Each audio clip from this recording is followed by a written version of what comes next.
प्रिय विद्यार्थियों, आज हम चर्चा करेंगे क्रिया योग के विषय में। हमने समाधिपाद पूर्ण कर लिया था और अब बारी है साधनपाद की। साधनपाद में प्रथम सूत्र क्रिया योग को बतलाता है। क्रिया योग मध्यम कोटि के साधकों के लिए है, अर्थात ऐसे साधक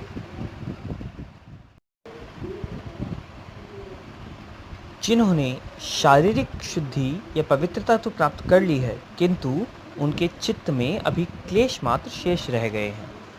ऐसे साधकों के लिए क्रिया योग द्वारा समाधि प्राप्ति का उपदेश महर्षि पतंजलि जी ने दिया है। तो आइए जानते हैं उन्होंने कहा क्या है। तो महर्षि पतंजलि जी दूसरे अध्याय के प्रथम सूत्र में बतलाते हैं, तप स्वाध्याय ईश्वर प्रणिधानानि क्रिया योग, अर्थात तप स्वाध्याय ईश्वर प्रणिधान क्रिया योग है। अब अगर आप इसमें गौर से देखेंगे तो हमें 3 पॉइंट्स निकलकर हमारे सामने आते हैं, 3 बिंदु, तप, स्वाध्याय और ईश्वर प्रणिधान। तो हम अभी इसी के विषय में चर्चा करेंगे, क्योंकि ये तीनों मिलकर ही क्रिया योग कहलाते हैं। भाई, अगर क्रिया योग को समझना है तो उसके उपांगों को तो समझना होगा ना। तो अब हम उसके उपांगों को समझते हैं। सबसे पहले तप। तो तप का साधारण अर्थ तो है तपिश या गर्मी, जो अग्नि का प्रतीक है। भाई, जहाँ तपिश है वहाँ अग्नि है, चाहे वह सूक्ष्म रूप में हो चाहे स्थूल रूप में। लेकिन यहाँ हम भौतिक अग्नि के विषय में चर्चा नहीं कर रहे। यहाँ पर जिस तपिश की या जिस गर्मी की हम बात कर रहे हैं, उसका असली अर्थ है सुख दुख, सर्दी गर्मी, भूख प्यास आदि द्वंद्वों में खुद को तपाना। जैसे कि महर्षि दयानंद जी भी कहते हैं कि जिस प्रकार सोने को अग्नि में डालकर इसके मैल को दूर किया जाता है, उसी प्रकार सद्गुणों और उत्तम आचरणों से अपने हृदय, मन और आत्मा के मैल को दूर किया जाना ही तप है। अब समझ में आया यहाँ तप का भावनात्मक अर्थ क्या है। श्रीमद् भगवद गीता ने या श्री कृष्ण ने श्रीमद् भगवद गीता में 3 प्रकार के तप बतलाए हैं। पहला शारीरिक तप, वे तप जो शरीर द्वारा किए जाते हैं। जैसे आजकल है ना, कम से कम आधा घंटे योग ज़रूर करना चाहिए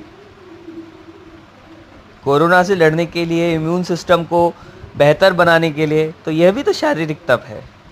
वाचिक तप, अपनी वाणी पर संयम रखना, झूठ ना बोलना या किसी को कटु शब्दों से आहत ना करना, ये वाचिक शब्द हैं। मानसिक तप, भाई अपने मन में बहुत सारी अभिलाषाएं आती हैं, अब उन अभिलाषाओं में सही और गलत का चुनाव करते हुए सही को चुनना, भले ही गलत को पाने की कितनी तीव्र इच्छा हो रही हो। जैसे मान लो किसी के गले में सोने की चैन है और आपका मन कर रहा है ये चैन मेरे पास होनी चाहिए, तो ऐसे विचारों को भी नष्ट करना है, क्योंकि ये चैन नहीं, ऐसी चैन मैं अपनी मेहनत से खरीदूंगा अवश्य, लेकिन उसके लिए गलत रास्ते नहीं अपनाऊंगा, है ना। तो ये हुआ मानसिक तप। अगला है स्वाध्याय। तो स्वाध्याय 2 अर्थों में प्रयुक्त होता है। पहला तो स्वयं के द्वारा अध्ययन, और दूसरा स्वयं आप्त ग्रंथों का अध्ययन। हम चरणबद्ध रूप से दोनों को समझते हैं। सबसे पहले स्वयं के द्वारा अध्ययन। तो हमारी श्रुतियों में एक सूत्र है, मन एव मनुष्याणाम कारणम बंध मोक्षयो, बंधाय विषयासक्तम मुक्तये निर्वशयम स्मृतम। अर्थात मन ही मनुष्य के बंधन और मोक्ष का कारण है। जो मन विषयों में आसक्त हो तो बंधन का कारण बनता है, और निर्विषय अर्थात वीतराग हो जाता है या अनासक्त हो जाता है तो मुक्ति अर्थात मोक्ष का कारण बनता है।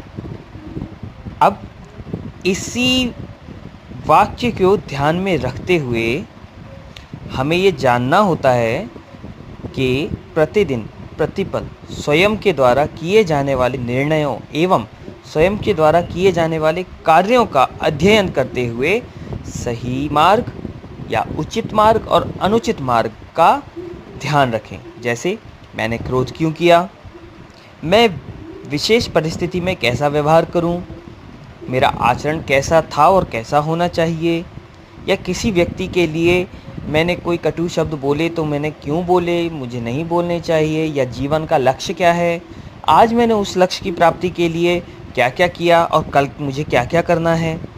ऐसी चीज़ें, यही स्वयं के द्वारा स्वयं का अध्ययन है। ठीक है। अगला है इसका भाव स्वयं आप्त ग्रंथों का अध्ययन। तो पहले जानते हैं आप्त ग्रंथ क्या है।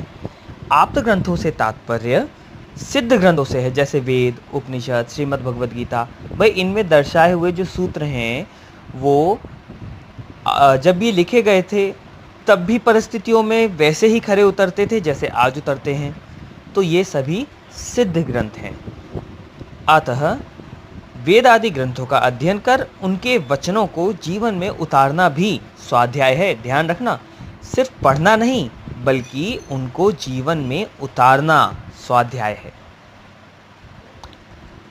अंतिम इसका उपांग है ईश्वर प्रणिधान। तो पहले ईश्वर, हमने प्रथम अध्याय में पढ़ा था क्लेश कर्म विपाक शरीर परामृष्टा पुरुष विशेषा ईश्वर, यानी कि पुरुष विशेष, ऐसा पुरुष विशेष जो क्लेशों से मुक्त है, कर्मफल के आशय से मुक्त है, जो ज्ञान का सर्वज्ञ बीज है, जो निर्तिशय है, जो काल से अविच्छिन्न है, जो पूर्वजों का भी गुरु है, पढ़ा था ना।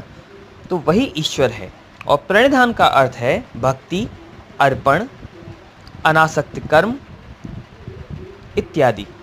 अब अगर इन दोनों शब्दों को एक साथ समझें तो भाव बनता है अपने प्रत्येक कर्म को ईश्वर को समर्पित कर देना निस्वार्थ भाव से।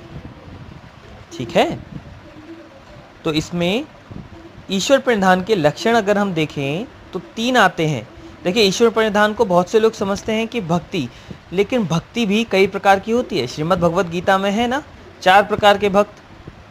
तो अगर कोई सिर्फ इसलिए भक्ति कर रहा है कि मुझे गाड़ी मिल जाए या मुझे कोई खास अचीवमेंट मिलने वाला हो, उसके लिए भक्ति कर रहे हैं, भगवान को प्रसन्न कर रहे हैं, उसको ईश्वर प्रणिधान नहीं कहेंगे। ईश्वर प्रणिधान तभी है जब उसके लक्षण उसमें दिखलाई दे, जो कि 3 लक्षण उन्होंने बताए हैं। पहला, कर्तापन का त्याग। मैंने कुछ किया ये भाव होना ही नहीं चाहिए, क्योंकि मैं करने वाला कौन हूँ। जब सब कुछ ईश्वर को समर्पित है, सब कुछ करने वाला ईश्वर है, सब कुछ ईश्वर के लिए किया जा रहा है। दूसरा, ईश्वर में पूर्ण आस्था। जो हो रहा है अच्छा हो रहा है, जो हुआ है वो अच्छा हुआ है, और जो होगा वह भी अच्छा ही होगा। और तीसरा, सदाचार का पालन। हम जो हो रहा है अच्छा हो रहा है, जो होगा अच्छा होगा को लेकर कुछ भी करते फिरें, किसी के साथ भी गलत करें, कहीं भी लूटें और फिर ये कहें कि ये तो ईश्वर की मर्जी थी ऐसा भी नहीं चलेगा।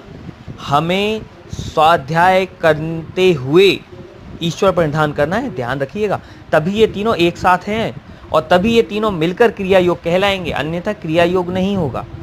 ना तो क्रिया योग कहलाएगा और ना ही क्रिया योग कहने के बाद सफल ही होगा, फलीभूत नहीं होगा ऐसा क्रिया योग।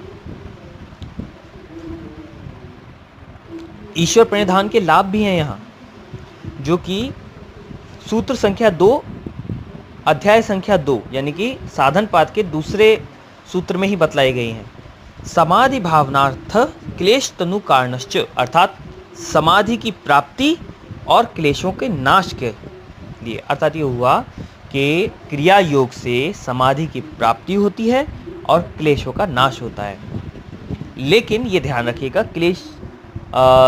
क्लेश क्या है, समाधि क्या है, इसके लिए मैं अलग से एक वीडियो बनाऊंगा। और साथ ही यहाँ जो हमने तप, स्वाध्याय और ईश्वर प्रणिधान पढ़े हैं, इसके अपने अपने अलग अलग फल भी हैं जो कि अष्टांग योग में बतलाए गए हैं। अभी मैं उसका छोटा सा आपको ब्यौरा दे देता हूँ कि